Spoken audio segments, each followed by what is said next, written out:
পাঞ্জাবের একটা ছোট্ট শহরের মাঠে ছোট্ট মেয়েটা হরমনপ্রীত ছেলেদের সঙ্গে ক্রিকেট খেলত। মা বলতেন, মেয়েরা ক্রিকেট খেলে। কিন্তু হরমোন হেসে বলতো, আমি একদিন ভারতের জার্সি পরব।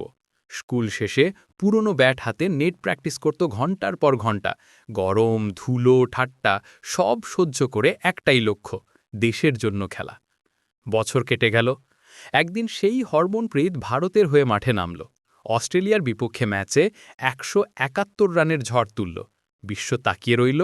সবাই বলল, এই তো ভারতের আসল কন্যা শক্তি। তারপর আসলো ২০২৫ সাল, পৃথিবীর সবচেয়ে বড় ক্রিকেট যুদ্ধ। আর সেখানে ভারতের হয়ে প্রতিনিধিত্ব করার শেষ সুযোগ আসে হরমনপ্রীত ও তার টিমের সামনে। একের পর এক টিমকে পরাস্ত করে গ্রুপ পর্বের খেলা শেষ করে ৪ নম্বর পজিশনে। তারপর সেমিফাইনালে অস্ট্রেলিয়া আর ফাইনালে সাউথ আফ্রিকাকে হারিয়ে জিতে নিল নিজেদের প্রথম ওমান ক্রিকেট ওয়ার্ল্ড কাপ, যা ১৪২ কোটি ভারতীয়র কাছে স্মরণীয় হয়ে থাকল। আজও হরমোন বলে, স্বপ্ন ছোট হোক বা বড়, যদি বিশ্বাস রাখো, ব্যাট তোমার হাতেই ছক্কা মারবে।